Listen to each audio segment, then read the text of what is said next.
seconds. Is this where the damn drumming and the music kicks in? Yeah.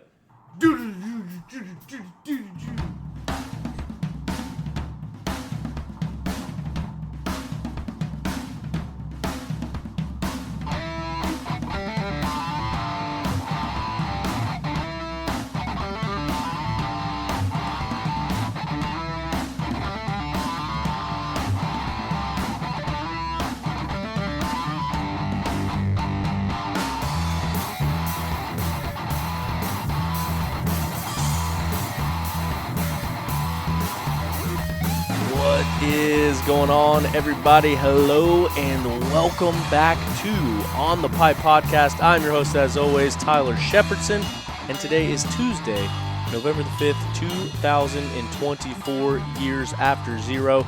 There is a big day in American history today.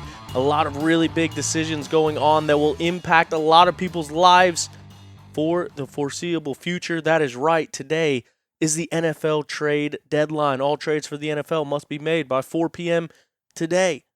And I think there's also some sort of election or something going on as well. So hopefully you did your civic duty and you got out to the polls and you voted.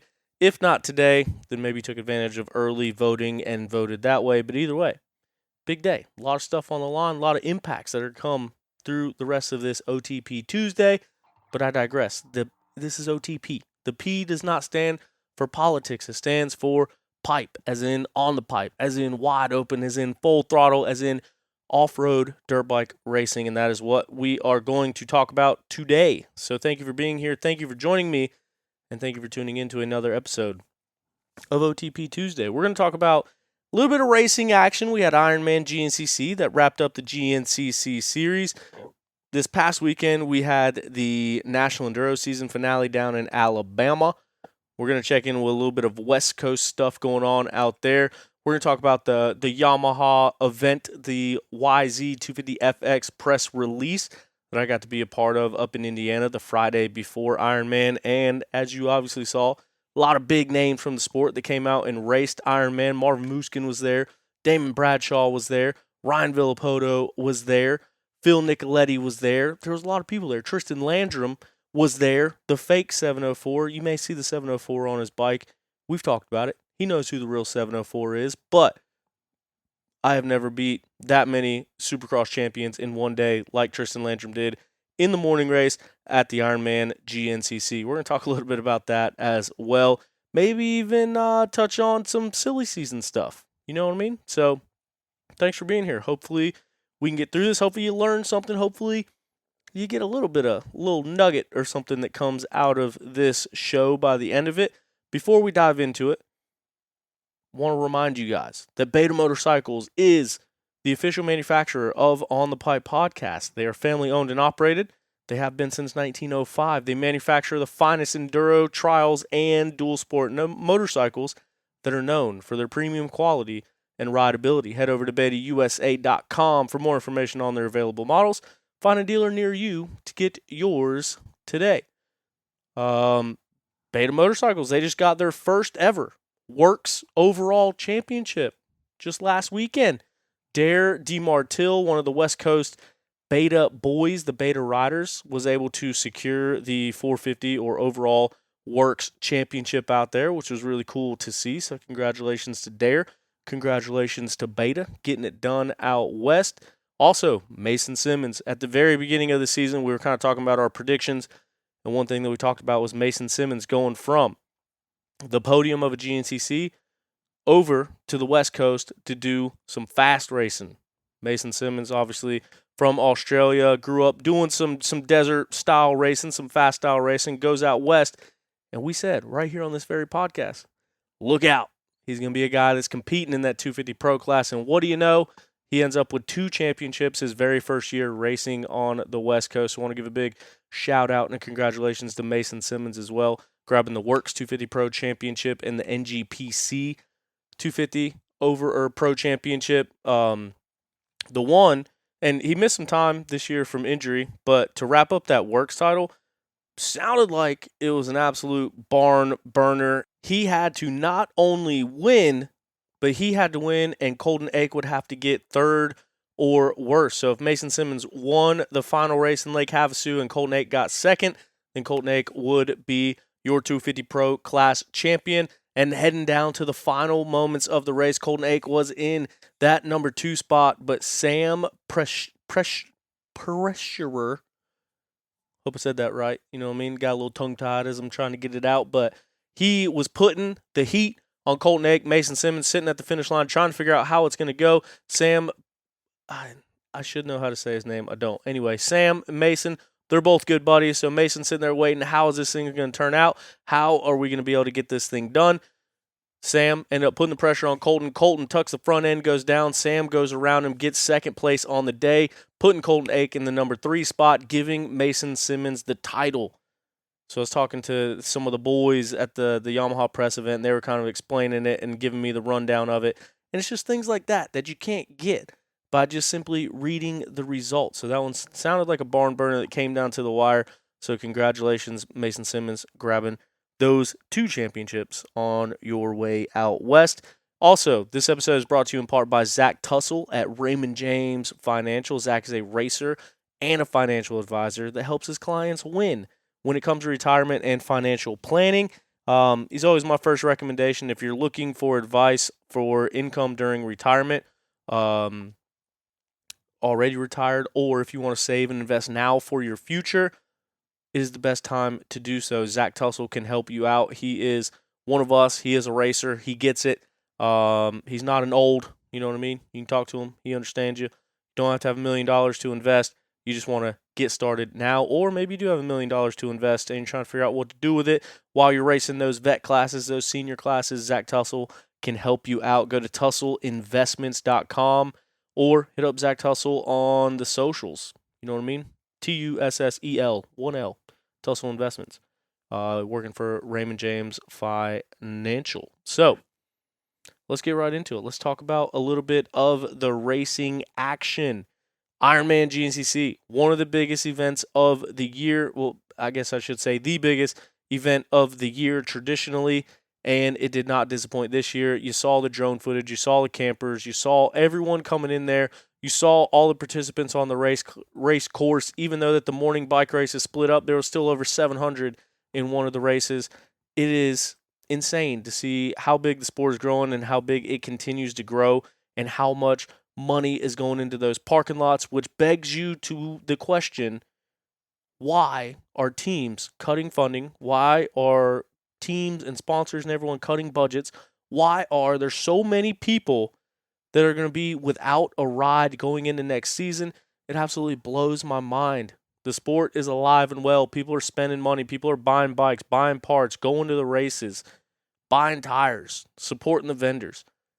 So, that's a whole other topic that you could just dive real deep on. But every time I see those drone footage of how many people are packed into Ironman Raceway, how many campers are there, how many rigs are there, how many bikes are there, how many quads are there, and then I sit there and think about all these guys that don't have a ride. It's like, how is this happening? Like, Lyndon Snodgrass was on the overall podium. He does not have a ride going into next year. Lane Michael, who was on the cusp of retirement, put it out there, kind of quit racing, would show up at some Mid-East races, say that he was retired, but dusted off the bike, came out and raced.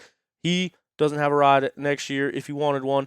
Ryder Lafferty, who we've seen stand out at the National Enduros. We've seen him win GNCCs. We've seen him be up front. We've seen him have a little bit of injury problems, but he is a guy that can win races. He will not have a ride next year as of now that I know. Trevor Bollinger was one of those guys on the bubble, leaving the factory Rockstar Husqvarna race team. Brody Johnson, Jonathan Johnson. I know there's a whole list of them, so I deeply apologize for anyone that I forget. This is what happens anytime I try to list somebody out. I overthink it, I forget somebody, and then they get mad at me for forgetting them. So my apologies for people that I forget. This is why I shouldn't have named everyone. The point being is that there's a lot of big-name guys that aren't going to have a ride next year and don't have anywhere to go. And I don't know. It's just a little bit weird. There's a lot of team swapping going on, even management swapping going on, rider swapping, people going here and there. But there are a lot of people that are going to be left out to dry, you know what I mean, and try to race their way into it. Evan Smith, who we saw come off a factory ride and come out and get a top 5 to start the year, get a top 5 to end the year. It's those type of guys. It's like, man, why? What can we do to make room for some of these people? Thad Duvall, everything that Thad Duvall has accomplished this year. I think he missed a round with a hurt finger or wrist, something like that. But other than that, he's been out there competing. Had some bike issues at a couple rounds, but been out front in the XC2 class. He's a guy that I know will be looking for a ride for next year as well. Yeah, I don't know. It just seems like there's a lot out there. I don't know. When you see how big the sport has gotten by population, by participation, it's weird to not see guys kind of at the top of the sport, like guys that are competing for podiums, guys that are competing for championships, not be able to find a way in somewhere. So hopefully we can figure something out. Hopefully we can get some people out there and on some bikes and on some rides, get people at the track, and hopefully, you know what I mean? Everyone continues to get to do what they love, and we get to continue being entertained. But point being, a lot of dang people out there racing at Ironman GNCC. I went up to Ironman a couple days early, mainly because went to the Yamaha press intro for the YZ250 FX, which earlier this year we did the Yamaha press intro for the YZ125X, the YZ250X two-stroke, and the all-new YZ450 FX. So this new YZ250 FX got all the same chassis upgrades that we saw the 450 get earlier in the year. So they invited the press and the media out there to go out there, shake the bikes down and ride them. And then they actually raced, pretty much all the press guys raced the brand new Yamaha YZ250 FX in the morning race. I, however, did not get to, even though I was up there for the press event, even though I was up there. Yamaha put me up in a hotel, bring me out to these really fun events, shake the bike down. I was told that I had to pay to race the industry class. So since I had to film during that race for with Rachel, I elected to not race it. So didn't get to get the race time on the Yamaha bike due to unforeseen reasons. But nevertheless, was still able to go ride the bike at a private property not too far away from the racetrack. And since it was a little bit last minute getting up there, Mike DeLosa from the Ampro Yamaha team, another guy that I won't have a ride for next year, he came out, helped me. I got some footage of him riding the bikes, and yeah, it was a really good time. The property was like straight out of a movie, like peak fall foliage, Indiana dirt. Can't get any better. That dirt is so good. It rained Friday morning, so we were riding Friday throughout the day. It rained Friday morning, and it was perfect conditions. Like, it was, obviously, we all saw the footage from Ironman. It was dusty up there. So a little bit of rain Friday morning made that track absolutely perfect. Leaves on the ground everywhere. So it's like you're riding through an enchanted forest. Like the perfect dirt that you've ever seen, with all sorts of yellows and reds in the trees, and then yellow leaves all over the ground.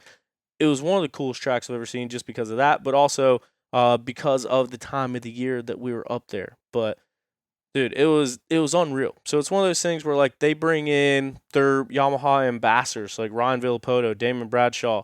They were at the earlier press release before Big Buck that we actually rode down at Randy Hawkins' place.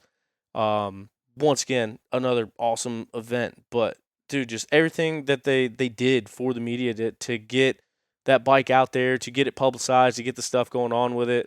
Stayed at the hotel, ate dinner with everyone each night. So it was really cool to kind of hear the bench racing stories and get to meet and catch up with more of the media guys. I mean, Whiskey Throttle Media was there, Vital MX was there, Darkside was there, the Cycle News guys, they're always super cool. Dirt Bike Magazine, it's just like all the different outlets. Like every time you go and type in first ride review or first look at this bike, like all those videos you watch, that's when those videos get made. So it's kind of cool to be on the backside of that process, be a part of it. Got some footage, we got some videos and some content stuff coming out about the bikes. But the events are top notch, man. It's so much fun. Like I said, just to be able to sit there and chat, catch stories with people, especially because whenever most of those guys come over here to the East Coast, it's a whole new world, whole new genre. And for me, like GNCC and all off-road racing out here, it's like I mean, it's literally what I do for a living. I think I counted it up. I did like 34 races this weekend that I worked at and was at out of a 52-week year. So it's like, this is what I do.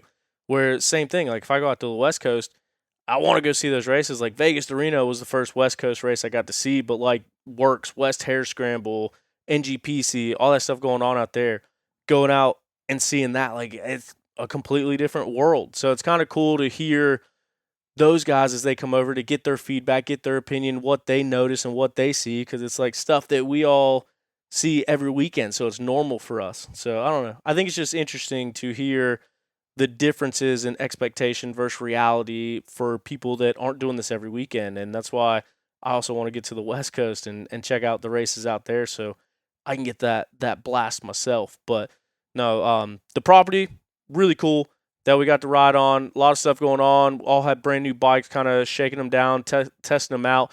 The Yamaha Power Tuning app, I've got to mess around with that. They had it on the 450 earlier this year, but I was just having so much fun riding the bike and then switching between the 3 different models that I really didn't get a chance to play with it. This time, it was the first thing I did before I even rode the bike, connected my phone to the bike. And back when I got my first Yamaha, it was 2019, and it was when they first released the Power Tuning app. And I had no idea how to use it. It's all plus or minus, and it's like a grid system, and you got to kind of know what you're doing to get it. So you could go on forums and look up mappings. I hit up Jason Raines. Jason Raines would send me a few different maps to try, and I kind of went about it that way. But the new app just has sliders. So if you want it more aggressive, you just bump it up a little bit. And if you want more traction control, you just bump it up a little bit or bump it down a little bit. And so it's a lot more intuitive to kind of dial in the bike. So I got to put those things to the extremes and then kind of test them. And then from there, just dial them back. So I would go full aggressive power with full traction control and then ride it for a little bit and then turn traction control all the way off and then turn the power all the way down, traction control all the way up. And with those extremes, you can really tell where the bike is making a difference. So from there, you can kind of dial in your sliders and get it performing exactly how you want. But dude, the traction control on these things, it might as well be cheating. Like part of after the wood section, there's a giant turn track, and you'd go into the corners and literally start to feel like the back end slide out because it was like perfect hero dirt, and you kind of carry some speed into it. And right when you would feel it start to break, the thing would almost like catch itself and stand right back up, and you could like get back on the throttle as hard as you wanted, and that thing would just track. And anytime it started to cut out or like break loose in the back, you would feel it just kind of pick right back up where it was and get you through it. It was, I don't know, it's kind of hard to explain, but it was basically like the bike was on autopilot. It was pretty cool, confidence inspiring. But anyway, and it's one of those things too. Like I know Beta, the official manufacturer, I rode my Beta 200 all throughout the race weekend, but the Yamaha press events, it's the new releases, it's the new bike models, and so we're just testing them, you know what I mean? Giving you your feedback. But it was cool to be a part of it. Cool to ride the new bikes. There was a big ski jump there coming out of the woods. There was just like a mound of dirt ski jump, like hit it as hard as you want. And it was cool to see some of the guys out there trying to go for the record. Ricky Russell actually had the long jump record off of that ski jump. It was like 128 foot or something. But there was a stake in the ground with Ricky's name on it. So Ryan Villapoto was the first one trying to hit it and just giving the bike everything it's got, just soaring through the air off this little jump, going 120-something foot. And then a couple other guys started to do it and trying to hit it. Justin Starling was one of the guys, Supercross, motocross guy, who raced Ironman last year. He raced it again this year in the morning class, but he's become like a full-blown fan of off-road, which is really cool to see. But yeah, seeing these dudes trying to air that thing out was insane. And then also like Damon Bradshaw. Damon Bradshaw grew up right down the road from me here in North Carolina. So I got to talk with him quite a bit at the other one. As you guys know, I broke my leg in half riding a Yamaha Tenere.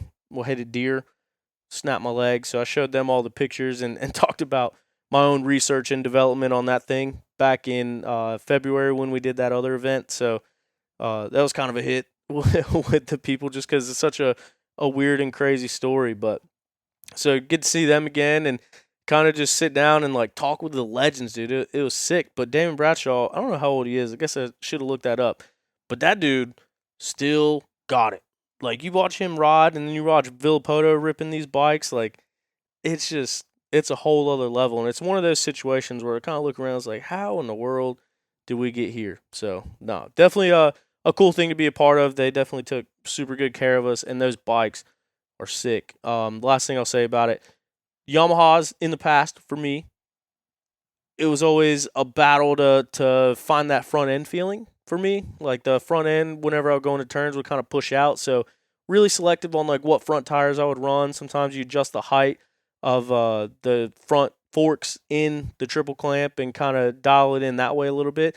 These new bikes, and I noticed it on the 450 before and noticed it on the 250 now, that front wheel stays planted. Like, it's like you're on tracks. Wherever you point that thing, it's going to go. So look for a more detailed breakdown of the bikes. We're going to be putting that out here soon in the future, but no doubt, cool thing to be a part of. And yeah, just one of the things that's going to stand out from my Ironman experience as getting to chat with those guys and hang out and ride bikes. It was a good time. But yeah, we get back to the Ironman GNCC. Coming into the weekend, I did see that Craig DeLong was racing. He posted that he was going to be out there racing this one, which, as everyone knows, he was slated to be on the ISDE team. At the previous GNCC, ended up hurting his wrist. I think he got surgery on his hand or his wrist, and then that actually put him out of the ISDE. And it was one of those things where you kind of speculate, like, was it his choice? Was it the team's choice? What's going on here? And so then when he says that he is racing Ironman, it's like, oh, well, I guess he's all healed up. This is a week removed from the ISDE. Let's see how he does. Well, he goes out there and proves why he got that number one plate, how he earned that number one plate to begin with. He goes out there and takes the overall win. And it was cool to see. He did some pushing to get back up into the front and get into that lead, and then hold off his good buddy Liam Draper to go through and take the checkered flag and the win. So congratulations, Craig DeLong, ending the season with a bang. Definitely a confidence-inspiring run as we're heading into the offseason. As we mentioned, Liam Draper, another story of the weekend, another story of the back half of the year. He had knee surgery earlier in the year. Remember, he had that number one plate in XC2, came down to defend that number one plate and try to get another XC2 title, ended up getting hurt, getting knee surgery, and then after that time off the bike, he's like, well, this was my last year in XC2, got to move up to XC1 anyway, I'm just going to go ahead and do it now. So he gets on the 450 and starts racing it after summer break. Since Liam Draper has moved into the XC1 class, he has not been off of the XC1 podium. And he keeps that streak alive. He gets second place on the day after leading a little bit of the time out there at Ironman as well. So good ride from Liam Draper. Lyndon Snodgrass, a guy that we talked about earlier, his last ride on that Babbitt's Online Monster Energy Kawasaki. He goes out there, does it with a bang, puts it all together. He ends up third place on the overall podium for the day. Evan Smith, we talked about starting the season with a top 5, ending the season with a top 5. He got fourth place to end his privateer campaign, his full rookie year in the XC1 class. So an awesome ride from Evan Smith as well. Ricky Russell rounded out the top 5 fastest riders on the day, which Ricky is a guy that's going to be looking for a ride, or heard some rumors, heard some stuff going on. Ricky might actually have a ride. So might check in on that here in a little bit. In the number 6 spot overall was a guy that came out of left field. Toby Cleveland not only gets his first XC2 Pro Class podium, he also gets his first XC2 Pro Class victory. We've seen him out in front. We've seen him lead some laps. We've seen him competing in that XC2 class all year long, and then one thing leads to another, and he could never finish the races on the podium. Something happening, whether it be bike or fading or whatever the case. Toby Cleveland puts it all together. He looked really good this past weekend. Put on a pretty dominant ride, takes the XC2 class win. Had some battles early on with Thad Duvall out in front. Thad Duvall trying to go out with a bang. He, like I mentioned, one of those guys on the bubble, not knowing what next year holds. Also, Thad, love him to death, one of my favorite riders. He's got more years behind him than he does in front of him. I know he posted a few different times that he thought this could be his last GNCC ever, which was tough coming into the weekend, knowing that a guy that's been around for as long as Thad Duvall could be hanging it up, but he goes out there, was going out front. Look, everything was pointing to it being his day. Ended up having a bike malfunction. Bike didn't make it. DNF from the front of the pack in XC2. So super bummer for Thad Duvall to end his day and his season like that. Hopefully not end his career like that. I think that somehow, some way, we'll see Thad Duvall back on a starting line next year. But not to take the credit away from Toby Cleveland, who rode an absolutely great race this past weekend. As I mentioned, first time on the podium, first time in the center of it as well, grabbing the XC2 class win. And one of the things I kind of talked to him about and mentioned, or we were talking about it after the race as we were sitting there, it's like last year there was a fella who was racing the XC2 class who we never saw get on the XC2 podium until the very final round at Ironman. So it goes 12 rounds, not on the podium. Goes the final round, gets on the podium. And then what did that do for the following year? You build off that podium, you go through the offseason, you come back out, and you go out swinging. Who am I talking about? I'm talking about Grant Davis. Look at what Grant Davis did last year. And then comes out of nowhere, surprises everybody, dominates the field this year, gets the XC2 championship. Remember, his first XC2 podium was at Ironman last year. So Toby Cleveland kind of mentioned that, and he was talking about it a little bit. And I was like, man, yeah, I mean, look what Grant did with it. And now you're one step up because not only did you podium, you got the win. So who knows what that can mean for Toby Cleveland as we head into next year as well. Grant Davis, who we know had already wrapped up that XC2 title, said that if he did it early, he wanted to race the two-stroke at the final round, and that is exactly what he did. He got on the KTM two-stroke, went out there. I think he had the number 1 plates on, already claiming it. And then I think it was like the second lap, he came by me where I was at, kind of by the bridge, by the moto track, foot off the peg, kind of looking down, not sure what was going on, but he ended up pulling off of the track as he went to the pits on that lap. So ended up hurting his leg. From what I understand, it seems like an ouchie, not a uh-oh. You know what I mean? One that hurt good enough to not finish the race, but one that's not going to add any significant time off the bike, hopefully for Grant Davis, as he went out there and just wanted to have fun on that two-stroke ride. But another guy that had a good, solid ride this past weekend, Cody Barnes, would end the day second place in the XC2 class, and then Gus Reardon would end the day rounding out the XC2 class podium, teammate of our champion Grant Davis. Gus Reardon, obviously one of the favorites coming into the season, put up a lot of good battles. Him and Grant battled a lot this year. They are teammates between the two of them, but Gus ends his campaign this year with a podium as well. And then he actually just came out and raced Mid-East with us this past weekend and got the overall by about 2 minutes, taking home $2,000 for his win at the Mid-East Hare Scramble. So Gus, good buddy of the program. We need to get him back on the program. I think he's actually going out west to race a couple races out in California before heading back to Australia for a little bit. So solid way to end his season. And then our 9th place rider overall, a guy worth talking about, Jordan Ashburn. Why is he worth talking about? Because he is a former champion, and this year, with that performance, 9th place overall, a lot of parity going on for those final overall podium spots. Last round, we saw Stu go from 2nd overall to 4th overall, and then Grant Davis moved into 2nd overall, putting Jordan Ashburn in 3rd place overall. So then coming into this one, those guys were all so close in points that those final spots were kind of up in the air and up for grabs. But because Stu Baylor ended up having a bike malfunction of his own, he would DNF the race as well. And then, like we mentioned, Grant Davis pulling off due to a hurt leg. That put Jordan Ashburn in the points, 9th place overall. That's going to pay you overall points, and that's going to get you 2nd place overall on the year. So got to talk with Jordan and his family a little bit after the race, and I think he was pretty pumped to end the season 2nd place overall. And that's the thing. It's like you look at the champion gets crowned, but there's still a lot of other stuff that goes on past that. I mean, bonuses are set on top 3 finishing positions, and your number for the following year is set on your overall finishing position. So definitely people still out there racing for things, even though the championships were wrapped up. But congratulations, Jordan Ashburn, 2nd place on the year. I believe it was Grant Davis that would finish 3rd place on the year, and then Stu Baylor in the number 4 spot on the year. So it's going to be a good one coming in next year. A lot of people trying to make up for lost time, you know what I mean? And I think next year could be one of the most competitive seasons that we've seen yet. So, no doubt excited about that one. Checking in with our XC3 class.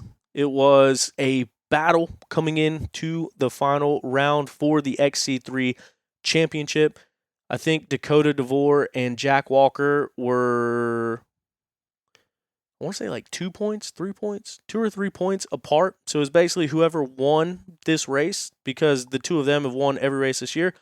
Whoever won this final race would be crowned the XC3 champion. Obviously, Jack Walker, the young beta boy coming off of an ISDE campaign out in Spain, was coming into it. Obviously, the beta boys, they're like my second family. We talk about them all the time. And want to give a big shout out to those guys as well. Rob, Kurt, Andy, Aston, all those guys, like I said, they've been like my family. And didn't mean to dive off on this tangent, but can't go on without mentioning the love I have for those guys and that team. They have taken me in with open arms at the races. Obviously, we've had the beta deal for 3 or 4 years now, and from whether I had that beta deal or not, I think these guys would have taken me in just like they did, but being part of the beta program myself definitely helped. But yeah, I mean, those guys, couldn't ask for a better group of dudes. The funnest tent under Pro Row, a lot of people would tell you that, and kept us fed. Kurt always cooking stuff up, and the boys always looking out for us. And yeah.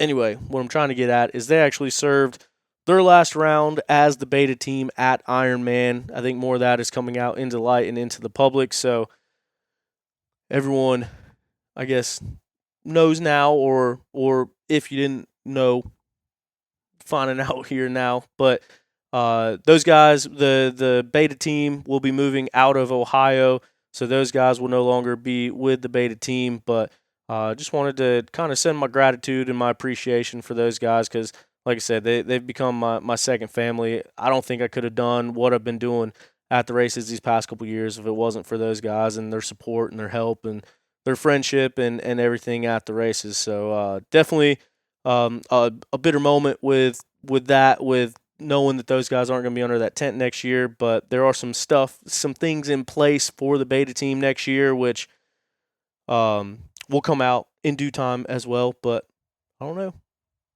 Think I've seen a beta van driving around North Carolina, so might see what ends up happening with that. But yeah, want to give the guys a shout out on here, because job well done. A lot of things out of the control of different people in different situations, but yeah, definitely a bummer to see it be their last go at it. But they came into it with that championship on the line, like we mentioned, with Jack Walker. Jack Walker, I think it was the second lap, pulled in, having some bike issues, ended up having some terminal bike issues that took him out of the race and out of contention for that championship.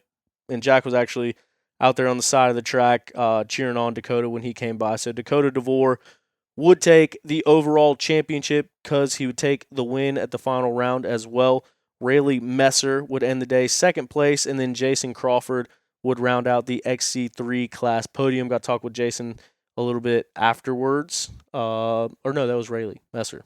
Talked with him a little bit afterwards. But yeah, bummer to see that happen the way that it did. But obviously, you want to see a championship battle come down to a good race between those two, especially how close they've been and how much they've pushed each other all year. So for Jack to suffer a mechanical and Dakota get that championship, congratulations to Dakota. It's been a hard-fought victory, or a hard-fought battle all year long. Wish we could have saw the thing, because, I mean, those two were all the way up in XC2, like, lap 1.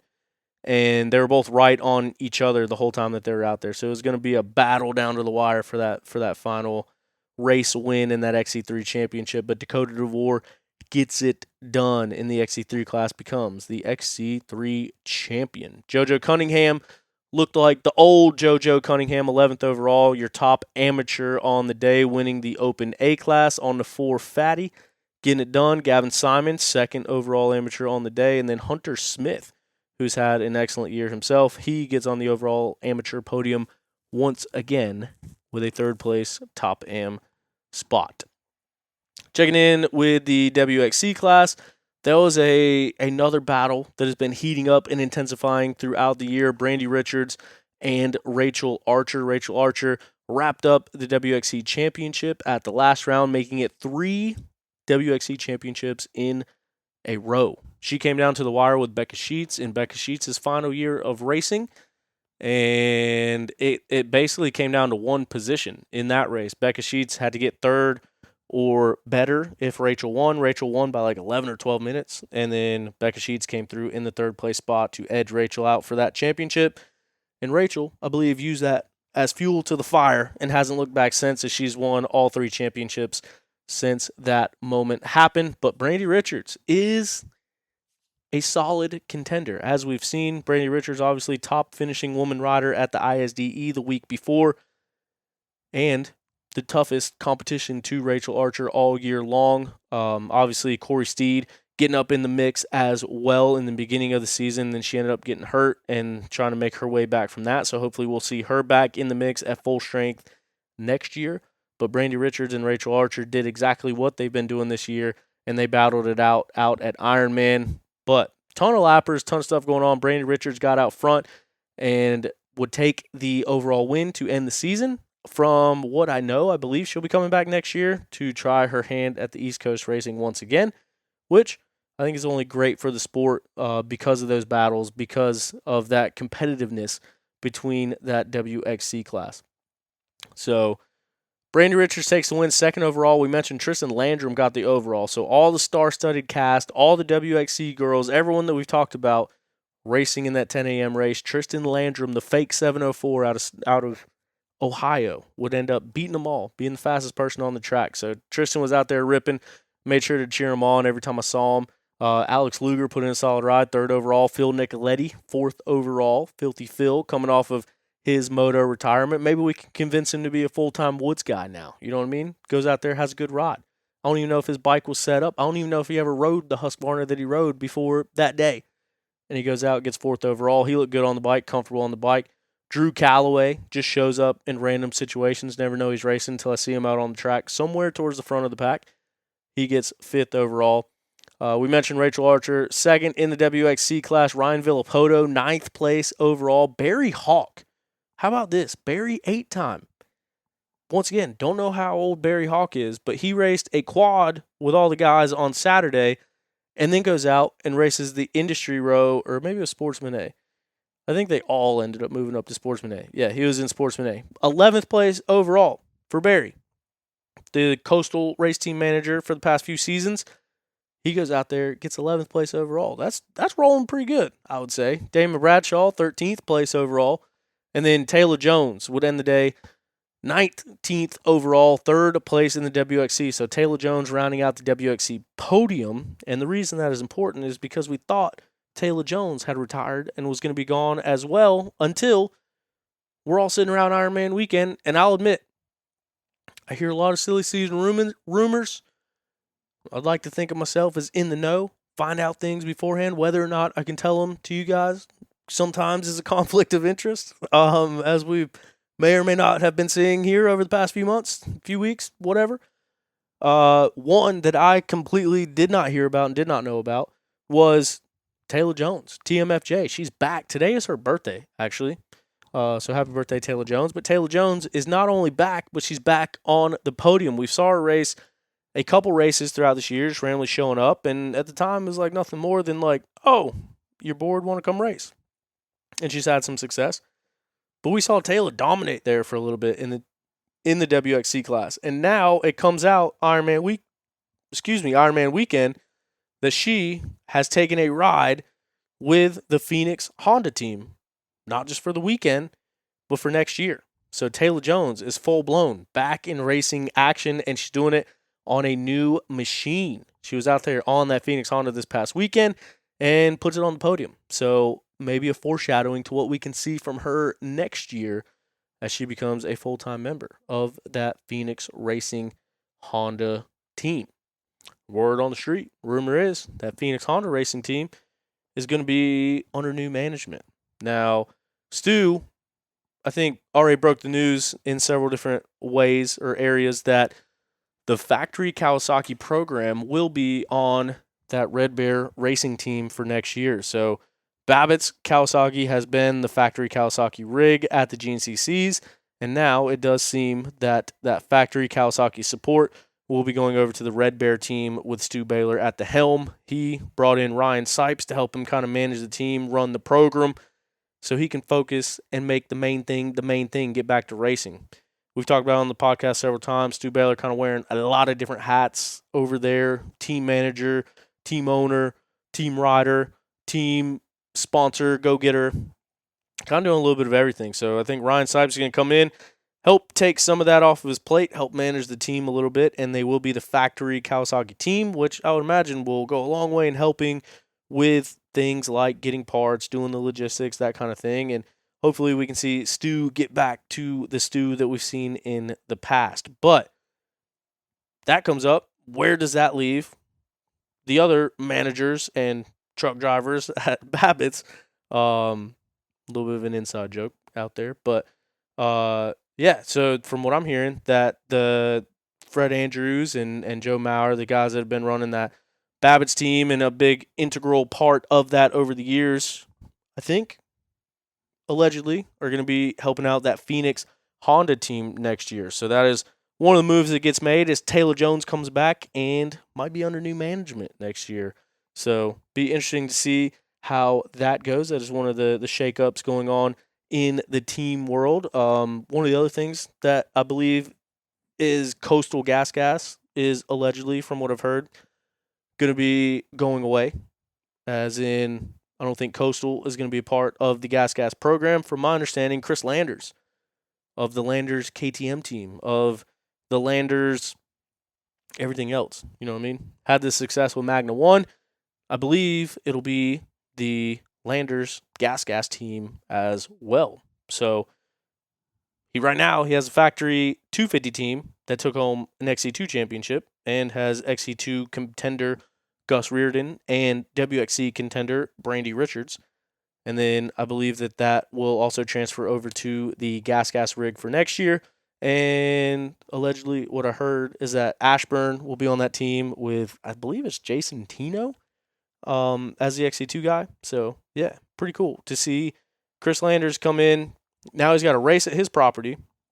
He had the Magna 1 team, which won both XC1 overall championships, which is absurd.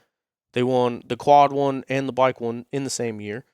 Several XC3 championships, several amateur championships, and now let's just dabble into a factory 250 KTM team and go win the XC2 championship, and now dabble into another factory team as well. So, yeah, if that is what ends up happening, that's going to be pretty cool to see. You know what I mean? Just a little interesting part of it. One of the guys to talk about, Ricky Russell, I've heard, and granted, this is not as normal where I go in and say, hey, I've vetted this, I've searched for the information, I find that this is plausible to be true. This is kind of more just like, heard it through the grapevine, but there's a big brand coming in and making a splash all across the sport. Saw Josh Toth ride one at the Enduros this past year. We saw they just announced their Supercross and Motocross team, 4 guys.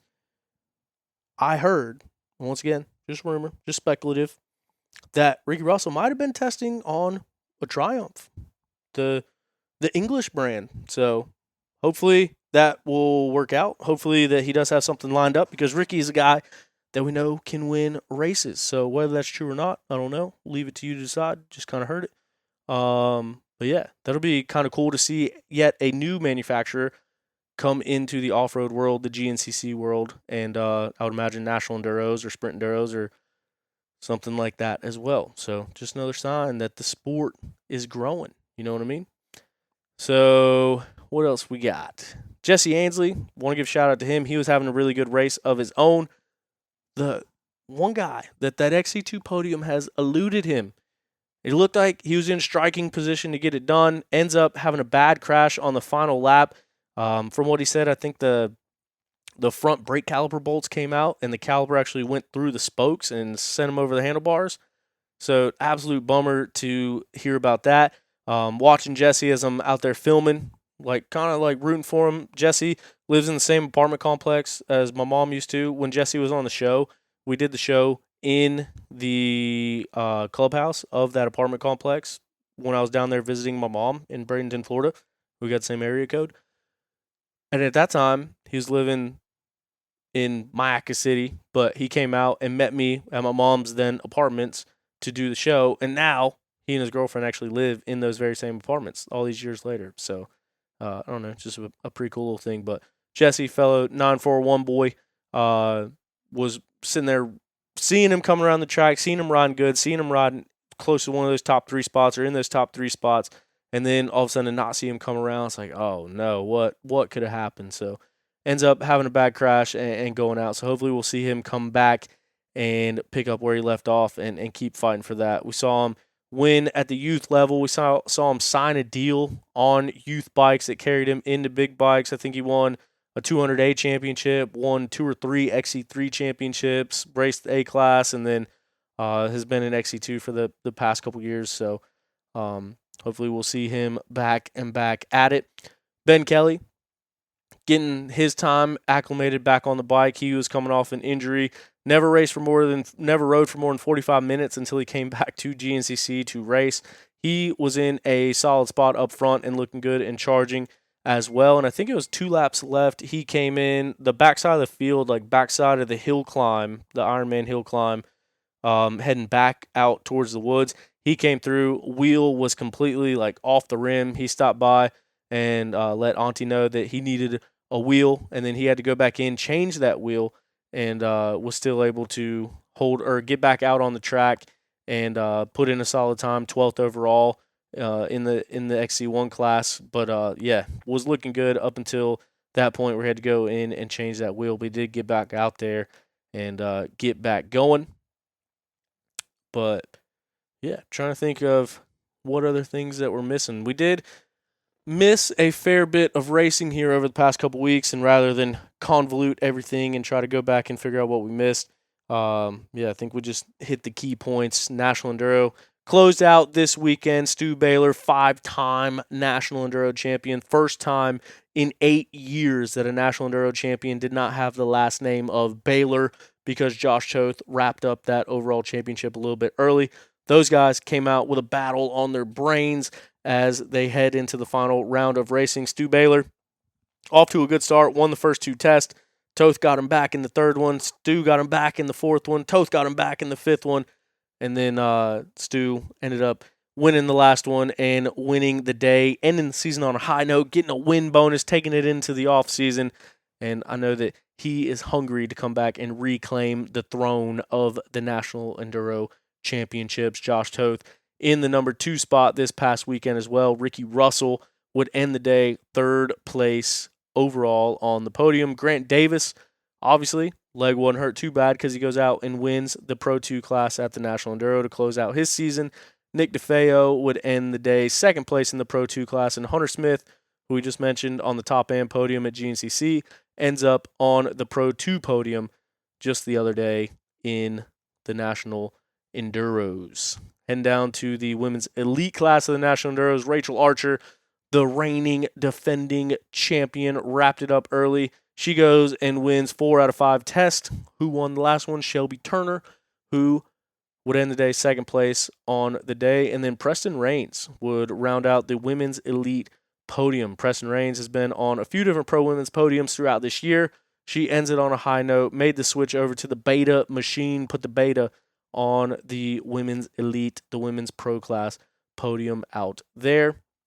We mentioned about the battle between Josh Toth and Stuart Baylor. We also mentioned the factory Kawasaki team going over to that Red Bear rig. I think, from everything I'm hearing, that Red Bear Kawasaki team is going to be a team to be reckoned with, especially at the National Enduros. When we talk about the last 8 seasons of everyone winning that championship with the last name of Baylor and now Toth, I believe that everyone under that umbrella will be under the same tent on that factory Kawasaki RM Red Bear Racing team next year. Once again, all the silly season news is alleged. You know what I mean? Could happen, could not happen. Although I will say, going back in time over the last several seasons, I don't think that I've been wrong about any of them. So just take it with a grain of salt that it is alleged.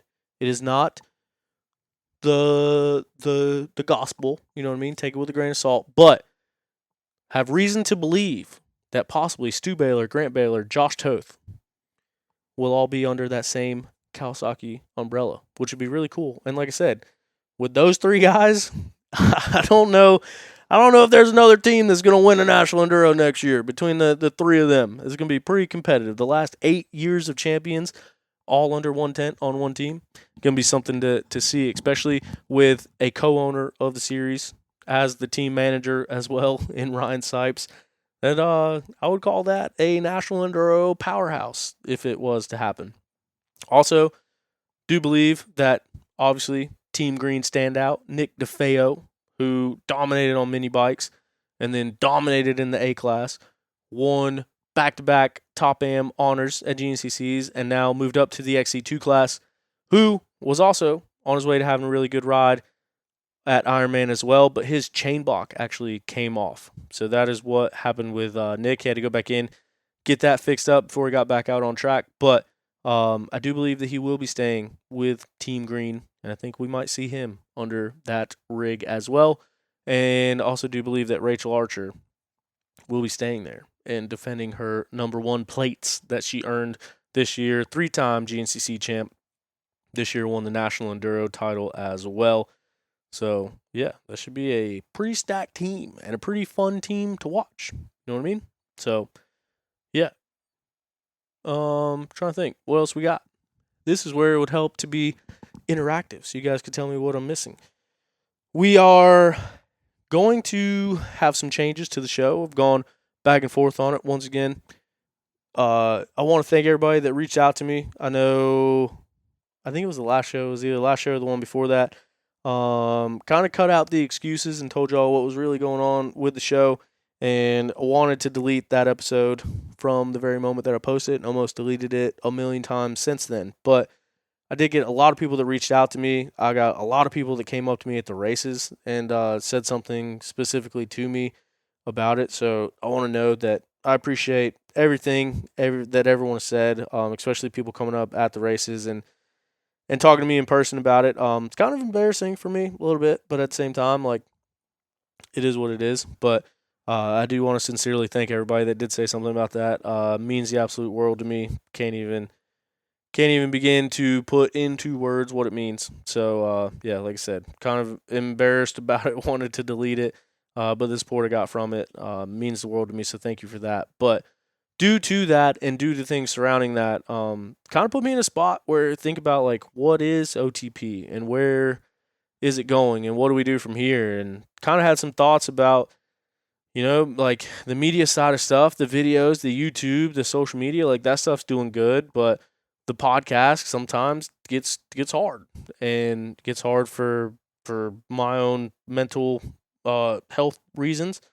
And there's just no other way around it. Like, I'll be honest with you. It took me probably 8 hours just to sit down and finally do this one. I think I started this show a million times, and there's a few things that I said in here that I wish I could take back, and there's a few things that I should have said, and a few things that I wish I didn't say. But nevertheless, I mean, that's just how it goes sometimes, and that's how it gets. But because of all that, like, I thought about, like, hey, do we move away from the podcast? Do we do something different? Do we change the way that we're doing it? Do I cut it out altogether? But done a lot of thinking, done a lot of talking, and got some stuff lined up. Hopefully we'll get into some more full-length interviews to close out this season. Obviously, the season is over. We got a little bit of off-season stuff coming up that we can talk about. But for the majority of things that are interesting to you all, we are out of commission until February, but plan to keep things running before or up until then, or to kind of keep things coming along. But I do want to let you guys know, not giving up on the podcast, not giving up on making this thing work. OTP has a huge following, and more than that, like all you guys that listen to this show are hardcore fans of the sport. Pretty much everyone, like, this isn't a show that you just stumble upon and you're searching through your For You feed and you say, oh, what's this show about dirt bikes?